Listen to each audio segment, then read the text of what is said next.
Hello, नमस्कार। स्वागत है आपका आज के इस स्पेशल एपिसोड में। तो आज हम दोस्तों बात करने वाले हैं मिताहार। और ये इंटरेस्टिंग टॉपिक है काफ़ी, क्योंकि हमारे उपनिषद में इनका काफ़ी वर्णन है। हेल्थ के रिलेटेड बहुत ही इम्पैक्ट है इसका, तो थोड़ी डीप डाइव करेंगे। और हमारे एक आयुर्वेदिक वाले एपिसोड के दौरान हमारे एक रेगुलर दर्शक हैं अभिनव कुमार जी, उन्होंने लिखा था मितभूख, हितभूख, मितभूख और हितभूख। उस समय मुझे इसका बिल्कुल कुछ पता नहीं था, कुछ जानकारी नहीं थी, तो मैंने उनसे बोला था कि I will come back to you. और जब भी मिताहार से रिलेटेड रिसर्च कर रहे थे तो साथ में ये भी कोरिलेशन पता चला। तो आज आपके सामने एक कुछ 3000 साल पुरानी कॉन्सेप्ट रखने जा रहा हूँ, जो कि आज के समय में भी आपके और मेरे स्वास्थ्य के लिए बहुत बहुत रिलेवेंट है। तो ध्यान दीजिए। और एक और चीज आप सबको बताना चाहूंगा कि कई बार आप लाइव वीडियो में ज्वाइन नहीं कर पाए, नहीं देख पाए, तो मैं अपने सारे जो टेलीकास्ट हैं, जो हम बातचीत करते हैं, इसको हमने यूट्यूब पे चैनल भी डाला हुआ है। इंडी मसाला नाम से आपको चैनल मिल जाएगी। प्लस अगर आप लोगों में से कोई भी पॉडकास्ट सुनते हैं, तो आप चाहे जिस भी पॉडकास्ट मीडियम पे हैं, चाहे वो एप्पल पॉडकास्ट है या स्पॉटिफाई है, आप उन सब पे भी हमारी जो चैट है उसको सुन सकते हैं। एक छोटी सी टिप देना चाहूँगा जो मैं खुद ही फॉलो करता हूँ, कि हमारी जो नॉर्मल बातचीत की भाषा में और जो स्पीड है वो हम थोड़ी स्लो बोलते हैं। तो मैं नॉर्मली जब यूट्यूब में या फिर स्पॉटिफाई पे या फिर ओवरकास्ट पे या एप्पल पॉडकास्ट पे पॉडकास्ट सुनता रहता हूँ दूसरे लेखकों के, और जिनसे मैं सीखता हूँ, तो मैं 1.5 की स्पीड से सुनता हूँ। तो अगर आप भी कभी YouTube पे वीडियो देख रहे हो और आपको लगे कि स्लो चल रही, क्योंकि ये नॉर्मल वार्तालाप है, तो आप उसको 1.5-2 टाइम्स करके भी क्विकली फिनिश कर सकते हैं। Just a tip for you. Coming to today's topic, मिताहार। मित आहार मतलब मॉडरेट डाइट।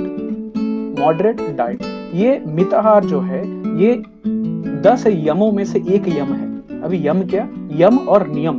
तो योगिक कल्चर, योग में आपके कई स्टेप्स हैं जो कि आपको फॉलो करने हैं।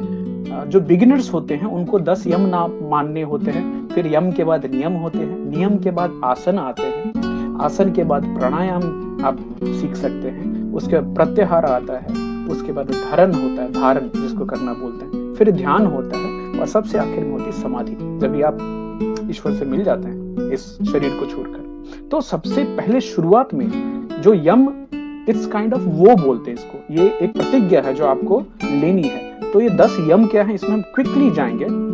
सबसे पहला जो वैदिक रिस्ट्रेंट्स हैं उसमें सबसे पहला है अहिंसा। और Vicky is saying, I was in Sanpada luckily at home and was able to see water getting flooded slowly, and by evening it was like unpredictable. My uncle had come late and we were so afraid of him that we were praying nothing would happen. Oh, that was very very tough time. स्वागत है ऐश्वर्या आपका भी। In fact अभी ऐश्वर्या जहाँ है, मैं उस समय उसी घर में था, और उस दिन मम्मी ने मुझे बचा लिया था। मेरी क्लोजिंग थी, सेल्स में क्लोजिंग काफ़ी टफ होती है, तो मैं निकलने वाला था, बट उन्होंने बोला कि नहीं, मैंने इतनी कभी तेज बारिश नहीं देखी है, आज तुम नहीं जाओगे, और साथ ही अपनी पूरी जो भी टीम के लोग हैं सबको वापस भेज दो। हमने कोशिश की, हालांकि 1-2 लोग अटक गए थे, हालांकि सब सुरक्षित रहे। But Vicky, if I am not mistaken, that sad day Mumbai we lost more than hundreds of people who some of them were never ever found. So there are still families who are still paying the premium of those people in the thought that they will come back someday. There is no closure for them because they never found the body. So 26 जुलाई का जो दिन है वो मुंबई के लोगों के लिए एक काफी हादसे वाला दिन है। तो इसीलिए सुबह में जब भी अभी लिखा मैंने 26 जुलाई, तो सडनली वो याद आई कि अरे 15 साल पहले ही हुआ। ओके, कमिंग बैक टू जो वैदिक रिस्ट्रेंट्स हैं, वापस रिपीट करता हूँ। सबसे पहला अहिंसा, नॉन हार्मिंग, कि आप किसी की हार्म नहीं करेंगे। ये खाली ये नहीं कि जान लेना किसी को, जो गांधी जी के हिसाब से अहिंसा बोले थे, नहीं, ये non harm in any of by, not only by your action, word, speech, बोल के भी आप किसी को हार्म नहीं करेंगे। सेकंड, सत्य, ट्रूथफुल, सत्य रहना। असत्य, अस्तेय रहना, नॉन स्टीलिंग, किसी से कुछ चुराना नहीं है। ये नंबर 3 है। नंबर 4 पे है ब्रह्मचर्य, टू बी सेलिब्रेट। जब तक आपकी शादी नहीं होती तब तक ब्रह्मचर्य का पालन करना, और शादी होने के बाद से वो जो एक मोनोगेमी है उसका पालन करना, और दृढ़ रहना उसमें। क्षमा, पेशेंस, नंबर 6 पे है धृति, परसेवरेंस, कि आप में फॉर्टिट्यूड होनी चाहिए, कोई चीज सोच लें, कोई चीज करने की सोचें और लगातार उसको करते रहें, तो उसको धृति बोलते हैं। फिर दया है, कंपैशन, जिसके भी बहुत बहुत जरूरत है, क्योंकि हम में से कई सारे लोग, अलग अलग फैमिली में लोग पता नहीं कौन से सिचुएशंस को झेल रहे हैं, कहाँ से गुजर रहे हैं, उसमें गुस्सा भी जल्दी आता है, तो सामने वाला भले हम पे गुस्सा हो जाए लेकिन तो देर के लिए रुक के सोचना है, दैट इज दया, कंपैशन। आर्जव, ऑनेस्टी, मतलब हम जो अर्जन करेंगे, हम जो कमाएंगे वो ईमानदारी से कमाएंगे। और उसके बाद 9वें नंबर पर है मिताहार, जिसकी बारे में हम आज डिटेल बात करने वाले हैं। और आखिरी है शौच। शौच means purity. Purity of what? Mind, body and speech. तो आपका दिमाग भी प्योर रहे, जो हमारा शरीर है वो भी शुद्ध रहे, साफ रहे, और हमारी जो भाषा है वो भी साफ और स्वस्थ रहे, स्वच्छ रहे। तो ये वेद के 10 यम हैं, जिनमें से हम एक यम की आज बात करने वाले हैं। प्रणाम पापा, स्वागत है आपका, जिसका नाम है मित आहार। मित मतलब कम, आहार मतलब डाइट। मॉडरेट डाइट इज मित आहार। पतंजलि जी के हिसाब से ये किसी भी अलग अलग तरह के जो लोग हैं, ये नहीं कि ये राजा के लिए है, ये प्रजा के लिए नहीं, ये पूरी मानव जाति के लिए, अगर ये 10 नियमों का अगर पालन करें, इसके बाद नियम आते हैं, तो हम आज यम की बात कर रहे हैं, वो यम और नियम हम किसी दिन डीप डाइव करेंगे और जाएंगे डिटेल की एक एक एस्पेक्ट में। वेद के हिसाब से हमारे से क्या एक्सपेक्टेशन है कि एक इंसान किस तरह से होना चाहिए, बिहेव कैसे करना चाहिए। तो एक और चीज है, आप पहले यम का पालन करेंगे, फिर आपको नियम का पालन करना होगा, फिर आप आसन करने के लायक माने जाएंगे। तो योग में सीधे आप शुरुआत कर दे जैसा आज हो रहा है, तो उसके दुष्परिणाम भी हो सकते हैं, जो आगे और थोड़ी बात करेंगे हम आपसे। तो बेसिकली यम जो है, जो नियम है, ये कोड है, और ये आपको मिलते हैं सांडिल्य और वरुणा उपनिषद में। तो जिन लोगों को इंटरेस्ट है तो डीप डाइव करके चेक कर सकते हैं। सो मिताहार का मोटा मोटा मतलब ये है कि ना ज्यादा खाना और ना कम खाना, उचित मात्रा में खाने का जो सेवन करना है उसको मिताहार बोला गया है। तैत्तरीय उपनिषद में लिखा गया है, from food life springs, by food it is sustained, and in the food it merges when life departs. तो खाने से ही जीवन की शुरुआत है, खाना ही इसको सस्टेन करता है, इसको प्रज्वलित रखता है, और हम वापस खाने में मिल जाते हैं जब भी हमारे शरीर से हमारी जो प्राण है वो निकल जाती है। तो बड़ी डीप बात है। गीता में चैप्टर नंबर 6 वर्स 6.16 में लिखा गया है कि एक जो योगी है उसको न बहुत ज्यादा खाना चाहिए, न बहुत कम खाना चाहिए। उनकी जो समझदारी है, खुद की शरीर को समझना और उसको रेगुलेट करना, कि आपके जो आदत है, आपका जो खाने का ढंग है, आपका जो सोने का ढंग है, आप किस तरह से अपने आप को रिक्रिएशन करते हैं, जैसे एंटरटेनमेंट के क्या साधन है आपके, आप खुद का मन बहलाने के लिए क्या चीज करते हैं, इन सब चीजों में मिताहार का पालन करना है। बड़ी डीप बात है कि आपको किसी चीज की हैबिट है उसमें भी संयम रखना है, एक्सेस नहीं करनी है, ना ही बिल्कुल नींद में भी वही करना है, और आपके मनोरंजन में भी वही करना है, तभी आप एक योगा के प्रैक्टिस करने वाले कहे जाएंगे। ये गीता में लिखा हुआ है। इसी से रिलेटेड तिरुकुर्रल, तमिल में इसको वेद के हिसाब से माना जाता है। श्री तिरुवल्लुवर जी ने लिखा हुआ है, 200 से 400 बीसी के पहले की बात है, काफी पुरानी साहित्य है। उसमें लिखा गया है कि खाना मॉडरेशन में खाना चाहिए, नियंत्रण में खाना चाहिए, तभी खाना चाहिए जब भी आपको भूख लगी हो, और खाना वैसे खाएं जो आपका शरीर आसानी से उसको पचा ले। उन खाने की चीजों से बचें जो आपको पचने में तकलीफ देती है। अभी आप, राजीव जी स्वागत है आपका, आप, मैं, हम सब जानते हैं खाने की कुछ चीजें जिनको खाने के बाद हमें अनईजीनेस होता है, और आपके जान पहचान में, परिवार में भी कई लोग मिल जाएंगे कि कुछ चीज उनको पहले से पता है ये खाने के बाद इनको तकलीफ होती है, बोलेंगे भी कि देखना ये खाऊंगा तो मुझे वो हो जाए। ऐसी चीजों से बचने के लिए बताते हैं। सो तिरुवल्लुवर जो संत हैं, जो तमिल में लिटरेचर में, तमिल साहित्य में, तमिल कल्चर में उनको बहुत ही बड़ा संत माना गया है। तो उन्होंने बताया कि जो स्वास्थ्य से जो आनंद आता है एक स्वस्थ आदमी का, स्वस्थ जो इंसान है उसको स्वास्थ्य का जो आनंद आता है तभी आता है जब भी आप खाने में मॉडरेशन रखें। कितना खाएं? मित आहार खाएं। और साथ ही जो दर्द का एहसास होता है बीमारियों में, वो तभी आता है जब इंसान बहुत ज्यादा खाना खाता है। अभी खाना कितना खाना चाहिए, कब खाना चाहिए, क्या खाना चाहिए, थोड़ी हम डिटेल में नीचे बात करेंगे। इसी से रिलेटेड हठ योग प्रदीप्तिका नाम की एक किताब है जिसकी 1.57 वर्ड्स में लिखा गया है कि एक ब्रह्मचारी जो कि मिताहार का प्रैक्टिस करता है और त्याग का पालन करता है, जो योगा के सिद्धांतों का पालन करता है और वो किसी भी चीज में दृढ़ निश्चय लेके लग जाए, तो उसकी उस क्षेत्र में जो सक्सेस है वो 6 महीने के अंदर में आ जाएगी। मैं वापस रिपीट करता हूँ, योगा के नियमों का पालन करते हुए, मिताहार का पालन करते हुए, आप चाहे जिस चीज को सोच लें और उसके ऊपर दृढ़ निश्चय से लगे रहें, तो आप 6 महीने के अंदर उसको पालेंगे। ये लिखा है हठ योगा प्रदीप्तिका मान नाम की किताब के अंदर में। अब बड़ी इंटरेस्टिंग चीज है। तो एक कॉन्सेप्ट जो बड़ी क्लियरली मिताहार में निकल के आ रही है, खाना कब खाना है? तभी खाना है जब भी बहुत जोरों की भूख लगी हो। हाँ, मुझे सडनली याद आ गया कि गाँव में जब भी बहुत छोटा था तो गायत्री परिवार के यहाँ से स्टिकर आया करती थी और उसमें कई की छोटी-छोटी चीज़ें लिखी हुई थी, जैसा होगा अन्न वैसा होगा मन। हमारे एक बाबा हैं, गुज़र गए बड़े बाबा, तो वो स्टिकर्स बाँटते रहते थे और बताते थे, खाना तभी खाओ जब भी भूख लगे। और हमारे यहाँ उल्टा कल्चर था, हमारे यहाँ था कि आप सुबह सो के उठे तो खाओ, मतलब 4-5 बार हम खाते ही खाते थे। तो अभी धीरे-धीरे रियलाइज़ेशन हो रही है कि खाना तभी खाना चाहिए जब भी आपको बहुत तेज भूख लगी हो। अभी इंसिडेंटली हमारी कल्चरल इन्फ्लुएंसेस की वजह से उपवास से जो लोगों का ध्यान हटा है, इंटरमिटेंट फास्टिंग ने उसको वापस कुछ हद तक लेके आए हैं, लेकिन एक तेज भूख जो होती है, इसका अनुभव होना बहुत-बहुत इम्पोर्टेंट है। तो कई बार खाना अवॉइड करना चाहिए, भूख नहीं लगे, बिल्कुल करना चाहिए जब तक आपका शरीर अंदर से अच्छा। एक और चीज़ है, ये वेदों में लिखा है, शास्त्रों में भी लिखा है कि ये जो इम्बैलेंस है, ये इंसानों में ही होता है ज़्यादा। कुछ जानवरों में भी देखा गया है बट पंछी ज़्यादा नहीं खाते। जो जानवर हैं जैसे गाय-भैंस भी ले लें तो उनका एक बार पेट भर जाता है तो बैठ के जुगाली करने लगते हैं। और स्वाद के वश में ज़्यादा हम इंसान हैं, बशर्ते अलग-अलग दूसरे जो प्राणी हैं, तो ये भी सोचने की चीज़ है एक। वापस रिपीट करूँगा, ना ज़्यादा खाएँ, ना बिल्कुल कम खाएँ। इतना खाना है कि आपकी जो पेट की जो कैपेसिटी है, आप पेट को अगर 4 हिस्सों में बाँटते हैं, तो 2 हिस्से जो हैं आपका पेट का वो खाने से भरना चाहिए।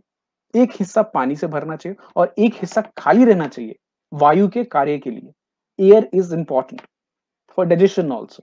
अब कई सारे लोग ये जानते हैं कि खाने में अगर आपने बिल्कुल ठसाठस खा ली तो डाइजेशन इम्पैक्टेड होती है और खासकर ये पार्टीज़ में, भोज में खाने के बाद आपको लगता है अरे बाप रे! या फिर कोई फेस्टिव ओकेज़न होता है तभी भी हम एक फीलिंग आती है ना कि आज बहुत ज़्यादा खा लिया, तो वो बचने की ज़रूरत है। अ, राजीव जी आप बिल्कुल सही बोल रहे हैं कि पेट भरने से थोड़ा कम खाएँ। तो मिताहार का एक सबसे बड़ा कॉन्सेप्ट मित आहार, मॉडरेट डाइट। उम्मीद है इशू फॉलो कर रही हो तुम। और आगे बढ़ते हैं।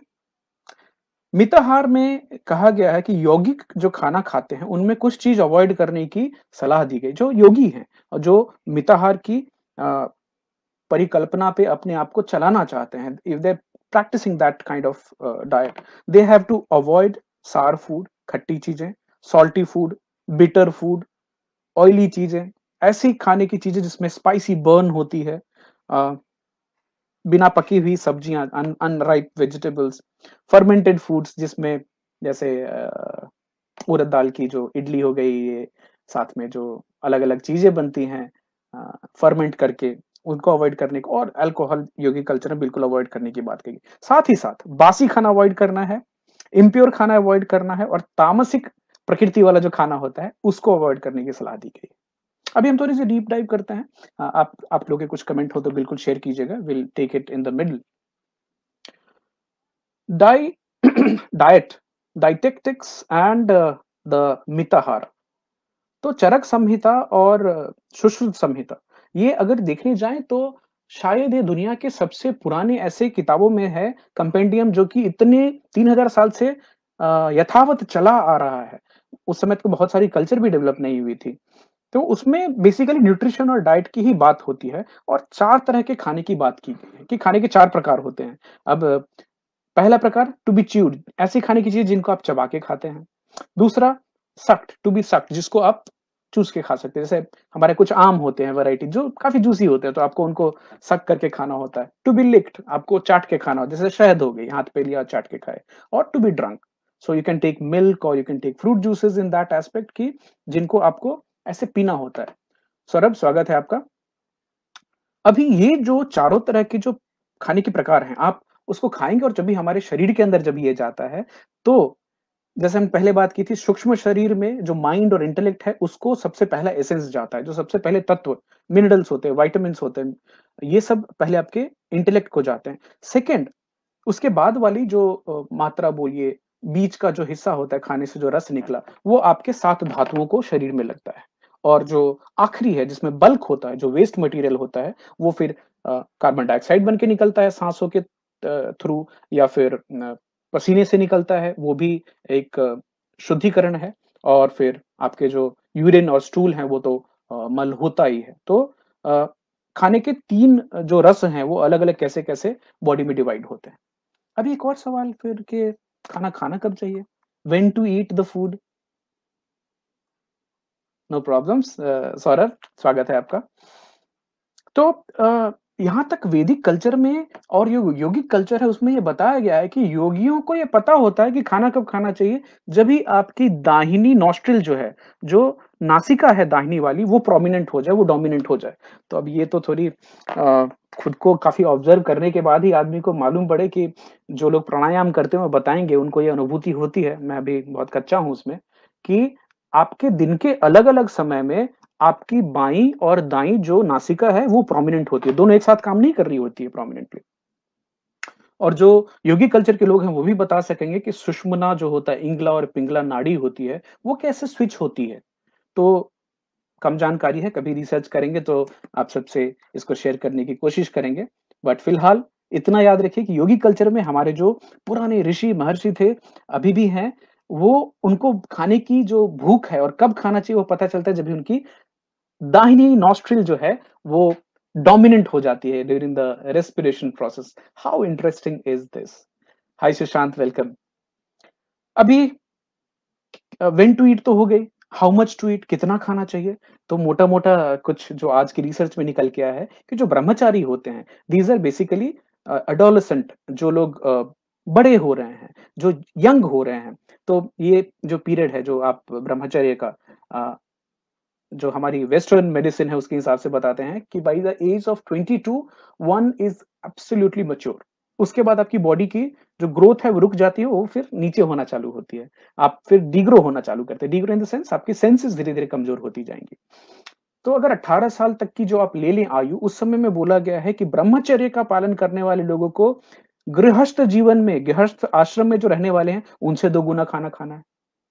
तो जो एक गृहस्थ होता है, जो एक घर चलाने वाला इंसान होता है, उससे 2 गुना खाना बच्चों को खाना है जो कि जल्दी बड़े हो रहे हैं।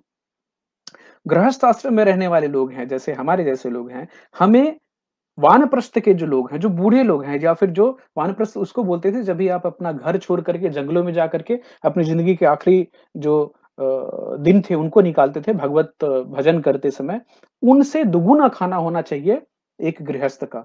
मतलब गृहस्थ से 2 गुना कम खाना एक वानप्रस्थ का होना चाहिए या योगिक कल्चर में जो लोग हैं उनका होना चाहिए।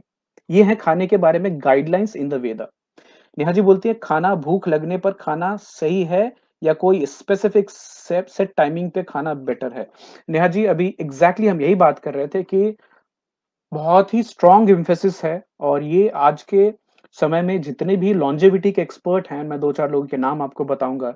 डॉक्टर डेविड सिंक्लेयर हैं, डॉक्टर पीटर डायमांडिस हैं, डॉक्टर मार्क हाइमन हैं और ये सब के सब आपको बताते हैं कि आपको डेव एस्प्रे हैं, आपको 16-18 घंटे की फास्टिंग करनी है 1 दिन के अंदर में। फॉर ऑप्टिमम हेल्थ, लॉन्जेविटी, बीमारियाँ हटाने के लिए और खाना तो 100% तभी खाने की सलाह है इन अब आज के डॉक्टर्स से भी और हमारे वैदिक कल्चर में भी जब भी आपको एक्चुअली बहुत तेज भूख लगती है। तो क्या इसका मतलब ये है कि हम कुछ खाना स्किप कर सकते हैं? कर सकते हैं। हालाँकि वापिस एक बार जैसे हमेशा बताता हूँ क्योंकि डॉक्टरी सलाह नहीं है तो अपने डॉक्टर्स की सलाह ज़रूर लें।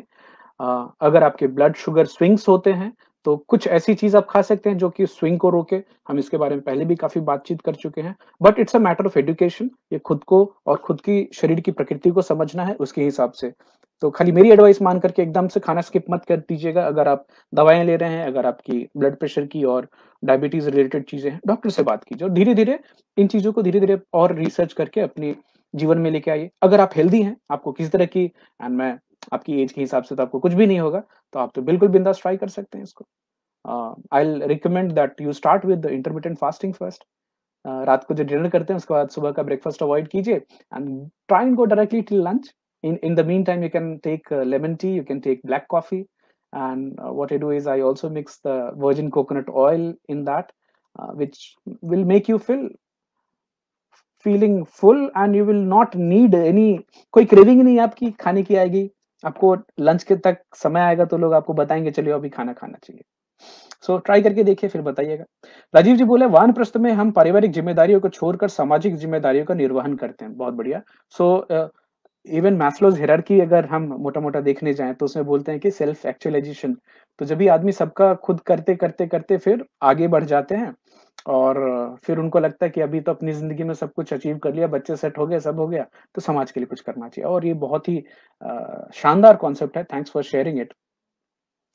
नवीन जी, वेरी इंटरेस्टिंग टिप. आपको कौन स्पेसिफिक से टिप अच्छी लगी बिल्कुल मुझे बताइए. एंड सौरभ बोल रहे हैं just to share as inspired by you started intermittent fasting, lost 16 kg, was 82 kg, now 66 kg, feel more energetic and thanks. And Saurabh, this is absolutely fantastic. I clap for you, I bow down to your effort. और मैं पूरे भरोसे के साथ कह सकता हूँ कि आपको हेल्थ में बहुत सारे अभी पॉजिटिव इम्पैक्ट दिखाई देंगे. और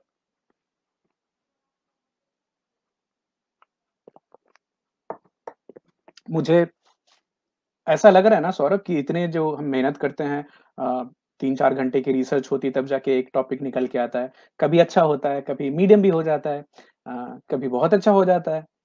बट आपने आज मुझे मेरी जो कमाई है ना, इतने सारे घंटे जो लगाए हैं वो वापस दे दी. तो मैं वापस रिपीट करूंगा. सौरभेंद्र शर्मा जी जो मेरे मित्र हैं, जो गुवाहाटी में रहते हैं, बड़े ही प्यारे इंसान हैं. इन्होंने इंटरमिटेंट फास्टिंग करके 82 केजी से अपना वेट 66 केजी लेके आए हैं और उनको अपनी एनर्जी लेवल में काफी परिवर्तन महसूस हो रहा है. So fantastic work done Saurabh.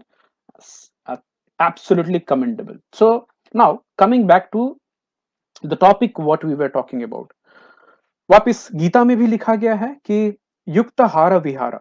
और वापिस वही कॉन्सेप्ट कि अगर आपका जो पेट है, भाई तो एक और पेट का संबंध बताता हूँ कि भिक्षाम देही जो भिक्षुक होते थे वो दोनों हाथ में मांगते थे खाना. और आज साइंटिफिकली भी बोला गया है कि आपको कितना खाना चाहिए at one time, as much as fits in your palms. Because friends, this is the जो आपकी पाम की साइज है ये आपके पेट की साइज है. और आपने सुना होगा बड़े-बड़े नेता हैं, अभिनेता हैं बहुत जिनको वेट इश्यू होती है, बेरियाट्रिक सर्जरी कराते हैं. Do you know what happens in bariatric surgery?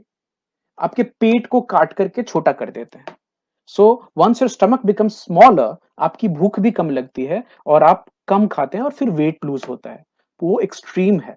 वो हमारे वो करने की ज़रूरत नहीं है. तो आप जैसे-जैसे इंटरमिटेंट फास्टिंग की तरफ बढ़ेंगे, आप ज़्यादा देर तक फास्टिंग कर पाएँगे, automatically the size of stomach वो वापस अपनी जगह पे आ जाएगा. अभी क्या हो गया है, ओवर ईटिंग और ये जो कल्चरली हमको ये लगता है कि हमेशा खाते रहना चाहिए, हमारा पेट आपके आपके हिसाब से देख लीजिए आपका पेट कितना बड़ा हुआ है.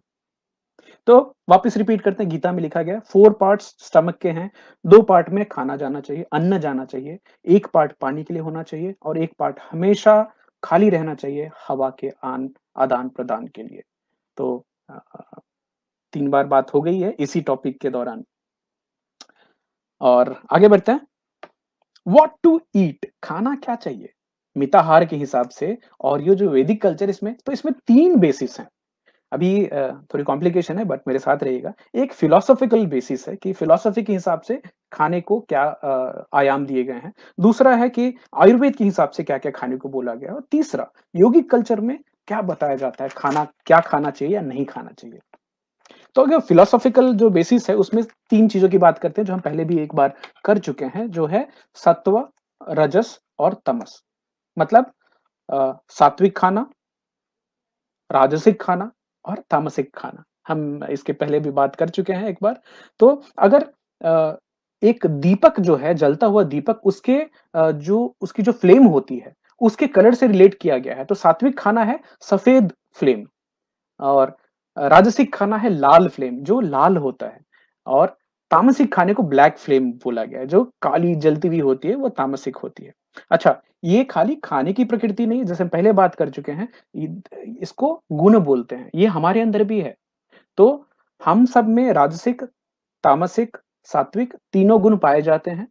रेशियो अलग-अलग है, और उसके हिसाब से हमारी प्रकृति डिफाइन होती है। तो कुछ लोग को ले देख के बोलते हैं तो राजा जैसा है, तो उनमें राजसिक जो प्रॉपर्टी है वो ज़्यादा है। अब यही चीज़ें खाने में भी देखी गई हैं। तो जिन लोगों का अपने सेंसेस पे कंट्रोल होता है, इंद्रियों पे कंट्रोल होता है, उनको बोलते हैं कि वो सात्विक इंसान है। उनके विचार में भी सात्विकता है। जो चीज़ों में इंडल्ज करते हैं, जैसे चलो आइसक्रीम खा ली, थोड़ी वाइन भी पी ली, थोड़ा जो खाने का मन किया, थोड़ा नृत्य देख लिया, थोड़ा एंटरटेनमेंट कर ली, तो ये सब राजसिक हैं, एक्टिव लोग होते हैं। अब जिन लोगों में बहुत क्रोध है, बहुत लोभ है, जो मतलब ऑलमोस्ट नेगेटिव चीज़ें ही हैं, ये तामसिक प्रवृत्ति बताई गई है। तो फिलॉसफी के हिसाब से ये बताया गया है कि आपको मोस्टली कोशिश करनी चाहिए कि आपका जो खाना है वो सात्विक होना चाहिए। अगर आप यौगिक पथ पे हैं, यौगिक कल्चर में हैं, तो फिर तो आपको बिल्कुल सात्विक खाने के ऊपर ही ध्यान देना है। इनफैक्ट आपको राजसिक और तामसिक दोनों खाने से बचना है। इसके पहले कि आप किसी भी यौगिक आसन में जाएँ, मैं वापस रिपीट करूँगा, यौगिक आसन पालन करने के पहले आपको 10 यम और 10 नियम का पालन करना होगा। हम वापिस से एक बार बात करेंगे डिटेल में कि यम क्या होते हैं, नियम क्या होते हैं, उसके बाद ही आसन करने की इजाज़त है। और अभी मैं अ, ऐसे धड़ल्ले से ही लोग कुछ भी खाते हैं, कुछ भी करते हैं और योगासन करना चालू टीवी पे देख के भी, तो उसके फ़ायदे से ज़्यादा नुकसान होने के चांसेस हैं, ये चरक संहिता बोलती है। तो थोड़ा ख्याल रखें अपना। बड़ी पावरफुल चीज़ें हैं ये, और बड़ी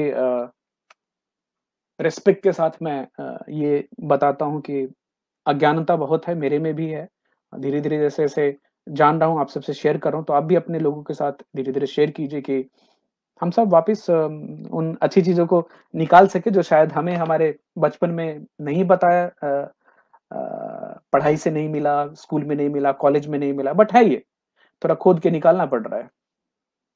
ओके, तो ये पहला था philosophical basis of food. Next is the Ayurvedic basis of food, क्या खाना चाहिए। तो उसमें तो हम पहले बात कर चुके हैं कि आपकी हम सबके शरीर में तीन दोषा हैं, त्रिदोष जिसको बोलते हैं, वात, पित्त और कफ।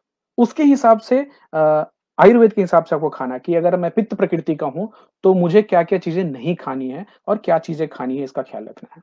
अब इसमें और आयुर्वेदिक कल्चर के हिसाब से डीप डाइव करें तो रस होता है, जो कि 6 अलग-अलग स्वाद हैं, उनको रस बोलते हैं।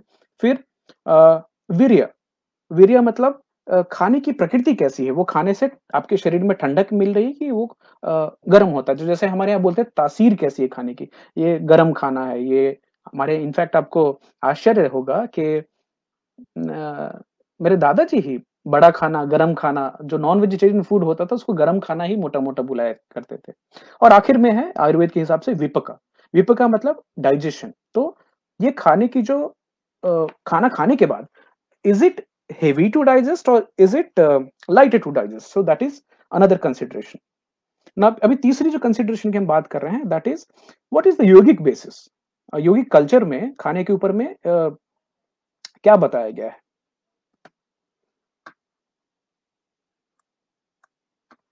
सो योगिक कल्चर में योग मतलब जुड़ना। तो to join home, to join the natural flow is called yog. अब योगा तो अंग्रेजी शब्द है, योग बोलते हैं। और यहाँ दो चीजों की बात की गई है, अत्याहारा और मिताहारा। अत्याहारा मतलब बहुत ज्यादा खाना, मिताहारा मतलब moderate diet. So practicing yoga without mitahara suffers many diseases and doesn't progress. ये चरक संहिता में ही लिखा गया है कि अगर आप मिताहारा का पालन किए बिना योगासन में, योग में अगर अपने आप को लेके जाते हैं, तो आपको फायदे तो नहीं ही होंगे, आपकी प्रोग्रेस भी नहीं होगी और आपको दूसरी बीमारियां हो सकती हैं। तो eating pure, sweet, lubricated food which fills only half of your stomach and is palatable to eat, and खाना ये समझ के खाना कि मैं नहीं खा रहा हूं, ये भगवान को एक प्रसाद अर्पण किया जा रहा है, उसके हिसाब से खाना योगी कल्चर में खाते हैं। तब जाकर के उसके योग के आसन करने और उसके आगे जाने की इजाजत मिलती है। बताइए। अभी इसमें योगी कल्चर में एक और चीज की बात की गई है, that is quality of food. अब क्वालिटी ऑफ फूड क्या, दो चीज कहते हैं। एक फूड है होलसम है, जो पूर्ण खाना है, और एक अपूर्ण खाना है, अनहोलसम फूड। पूर्ण खाने में क्या क्या है देखते हैं। गेहूं है, बार्ली है, षष्टी का चावल है, चावल, दूध, घी, शक्कर, मक्खन है, हनी, सूखी हुई जो अदरक है उसका नाम है, परवल की सब्जी है, साग सब्जियां हैं, दालें हैं, और पानी कौन सा, तो हमारे जो ऋषि मुनि थे वो माघ महीने में जो बारिश होती है उसका पानी इकट्ठा करके साल भर पीने के लिए इस्तेमाल करते थे। इसको बोला गया है पूर्ण आहार। ये होलसम फूड है। अब अनहोलसम फूड क्या है, बड़ी इंटरेस्टिंग चीज है। तो खट्टी चीजें, कड़वी चीजें, झांस वाली चीजें, नमकीन, गरम, आ, ये कढ़ी जैसी चीज होती है वो, तेल, सरसों का तेल, तिल का तेल, अल्कोहल, मछली, मटन, दही, छाछ, हींग और गार्लिक, मतलब ये सब चीजें तभी अवेलेबल थी, तो इनको बताया गया है अनहोलसम फूड। तो अगर आप योगिक कल्चर में हैं, आप योग का पालन कर रहे हैं, तो आपको इन सब चीजों को खाने की मनाही है। तो अभी तो आप में से बहुत सारे लोग सोच रहे होंगे फिर तो गया, बट देखिए समय के साथ चीजें आगे बढ़ती हैं, और आज भी योग के बहुत सारे अलग अलग स्कूल चल रहे हैं। इनफैक्ट अगर आप वेरिएशन देखने जाओ तो सैकड़ों तरह के अलग अलग योग चल रही है। कौन सा सही है कौन सा गलत है, रिसर्च कीजिए, मुझे भी बताइए। तो अब वापिस ये हो गई मिताहार कॉन्सेप्ट। अभी बहुत ही जल्दी हम बात करने वाले हैं एक बड़ा ही इंटरेस्टिंग टॉपिक जो अभिनव कुमार जी ने उस दिन दे दिया था, हित भूख, मित भूख और ऋत भूख। ये क्या होता है, तो इसके पीछे एक छोटी सी कहानी है जो मैं आपको सुनाना चाहूंगा। उसके पहले अंचल, स्वागत है आपका, सागर वेलकम। तो चरक जी ने जब भी चरक संहिता लिखी, और काफी सारे, तो उनको एक ऋषि माना गया है, तो अ, उसका प्रचार प्रसार हो गया उस समय में। तो उनके मन में एक दिन कौतूहल आया कि इतनी सारी चीजें लोगों को सिखाई और समझाई हैं, लोग उसका फॉलो कर रहे हैं क्या? जैसे हम भी करते हैं ट्रेनिंग में, कि अगर कुछ चीज पता दी पढ़ा दी तो देखते हैं एग्जाम लेकर के क्या समझे क्या। तो वो क्या किए, चरक जी हैं वो पंछी बन गए, और एक पंछी बन के उड़ने लगे आसमान में, और बोल रहे थे कोडरुक कोडरुक।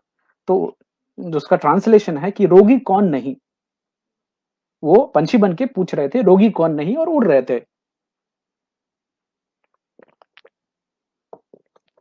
तो कई वैद्यों ने सुना, तो उसमें से कोई बता रहा है कि नहीं ये औषधि लेना चाहिए, ये अवलेह लेना चाहिए। उससे वो संतुष्ट नहीं हुए, और आगे जाते रहे, तभी वहां पे एक संत हैं, वाघ भट्ट नाम के हैं। तो उन्होंने कोडरुक कोडरुक जो सुना, तो उन्होंने नीचे से आवाज दिया, हित भूख, मित भूख, ऋत भूख। तो चरक जी वहां रुक गए, और बहुत खुश हुए, और नीचे उतरे, और पंछी से अपने ओरिजिनल रूप में आए, और उन्होंने वाघ भट्ट जी को आशीर्वाद दिया कि तुम इसको सही से समझ पाए हो। तो अभी अ, हिताहार, मिताहार और ऋतु आहार में क्या मतलब है क्या? तो बड़ी इंटरेस्टिंग थी मेरे लिए भी ये डीप डाइव करनी। तो हितभूख का मतलब है वैसा भोजन जो शरीर के लिए हितकारी है, which is beneficial to your body, is हितभूख। तो हित आहार में क्या है, things which nourishes your body, things which helps your body to grow, जो शरीर का पोषण करते हैं और शरीर के विकास में हमारी मदद करते हैं, शक्तिवर्धक होते हैं जो, और अंगों को पुष्ट करने वाले होते हैं। सो मोटा मोटा, if I tell you that, so naturally found sources of protein, vitamin, fat, minerals, and I'll repeat again, natural। यहाँ फोकस चरक संहिता में इसके ऊपर में ज्यादा ये है कि जितनी कम प्रोसेसिंग की हुई चीज हो, नेचर से जितने क्लोजली रिलेटेड है, और उसमें जितनी कम चीजों की मिलावट की गई है। तो अभी बक्से से, बॉक्स से निकलने वाले, पैकेट से निकलने वाले सारे खाने कट हो जाएंगे। So request is to go for least processed food which has gone through the least level of processing, that इसको बोलते हैं हितभूख। और अभिनव जी बताइएगा मैं इसके साथ न्याय कर पा रहा हूँ कि नहीं। उसके बाद आती है मित भूख। मित भूख मीन्स उचित परिमाण में खाना। क्वांटिटी कितनी होनी चाहिए। वापिस यहाँ पे रिपिटिशन है कि आपका पेट 4 हिस्सों का बना हुआ है, 2 हिस्से खाने से भरने चाहिए, 1 हिस्सा पानी से भरना चाहिए और 1 हिस्सा हमेशा खाली रहना चाहिए हवा के लिए। एक और चीज़ बहुत क्लियरली लिखी गई है कि ओवर ईटिंग कॉजेज़ डिसीज़ेज़ और बड़ी इंटरेस्टिंग है, ये हितभूख मितभूख और ऋतभूख की जो रिसर्च है, ये मुझे ले गई एक ऐसी पत्रिका की ओर जो हमारे यहाँ बचपन में आया करती थी, अखंड ज्योति, जो गायत्री परिवार की तरफ से निकलती थी और ये जो आर्टिकल मैं लिंक डाल दूँगा, आप लोग देखिएगा, 1964 की आर्टिकल है। पंडित राम शर्मा आचार्य जी गायत्री परिवार चलाते थे और अखंड ज्योति वहाँ से आती थी, तो उसकी आर्टिकल से मैंने हितभूख, ऋतभूख और कहीं नहीं मिल रही, खाली वहीं से मुझे डिटेल निकल के मिली। तो ओवर ईटिंग कॉजेज़ डिसीज़ और साथ के साथ ये भी बताया कि जो फास्टिंग जो है, उपवास का हमारे कल्चर में बहुत-बहुत इम्पोर्टेंस है। क्यों? क्योंकि हमारे शरीर को, हमारे जो डाइजेस्टिव सिस्टम है, उसको एक तो आराम देती है, रिस्टोर करता है और रिस्टोर क्या करता है? Power of digestion and the capacity to digest. तो अगर आप लगातार खा ही रहे हैं तो जैसे हम पहले भी एक उदाहरण दे चुके हैं कि अगर आपको किसी रोड की मरम्मत करनी है, तो क्या आप ट्रैफिक चलते हुए मरम्मत करेंगे कि ट्रैफिक रुकने का इंतज़ार करेंगे? तो इसलिए जो डाइजेस्टिव प्रोसेस उसको आराम देने की बहुत-बहुत रिक्वायरमेंट है। Intermittent fasting is very, very important. एक और चीज़ है slow food versus fast food in the sense उस समय फास्ट फूड नहीं था। सारे खाने स्लो ही होते थे, आप धीरे-धीरे खाते थे, आप खाने के समय डिस्ट्रैक्शंस नहीं होते थे। वेदों में ये भी लिखा गया है कि आपके 100 चिंताएँ जो हैं, वो खाने के समय आपको एक जगह छोड़ करके और खाने पे फ़ोकस करके खाना खाना चाहिए। और ये कॉन्सेप्ट पूरा उल्टा हो गया है जिसका बड़े अच्छी तरह से एक्सप्लॉइटेशन किया है प्रोसेस्ड फूड इंडस्ट्री ने। आपको सब कुछ जल्दी खाने के लिए बोलते हैं। आप कार में हैं, आपको कार में खाना मिल जाए, आप खा के निकल जाइए। अगर आप जल्दी-जल्दी खा रहे हैं, तो हमारे ब्रेन को गट से तो एक गट ब्रेन एक्सिस होता है। ब्रेन को कभी पता चलता है कि मेरा पेट भर गया, इसके लिए 20 मिनट लगते हैं। किसी भी फास्ट फूड खाने में आपको 20 मिनट का समय नहीं लगेगा। तो जब भी आप अपने घर में आराम से धीरे-धीरे बातचीत करते हुए खा रहे हैं, उस समय आपको खाते-खाते 20वें मिनट में आपके मन को ये लगता है, आपके ब्रेन को लगता है कि अभी पेट भर गया, अभी नहीं खाना चाहिए। फास्ट फूड खाने में आप 10 मिनट में खाकर निकल जाएँगे, आपकी भूख तभी खत्म नहीं होगी, बट ठीक 20 मिनट के बाद आपको टन से लगेगा, अरे बाप रे! बहुत ज़्यादा खा लिया। तो that is the difference between slow food and the fast food in the sense slow eating versus fast eating. Charaka Samhita में और ये जो अखंड ज्योति वाली जो किताब है उसमें भी लिखा गया है कि ओवर ईटिंग क्रिएट्स विश। तो आप भले ही जितना पौष्टिक खाना खा रहे हो, सही आहार ले रहे हो, लेकिन ज़्यादा खाएँगे तो वही विष कारक बनता है हमारे शरीर के अंदर में। तो रिकमेंडेड क्या है? हल्का सुपाच्य खाना जो कि स्वास्थ्य की रक्षा करे और आपको रोग मुक्त रख सके। स्वादवश अगर आप अधिक खाना खाते हैं, तो आपको अनिवार्यतः दंड मिलेगा ही, क्योंकि आप दंड के उम, क्या बोलते हैं?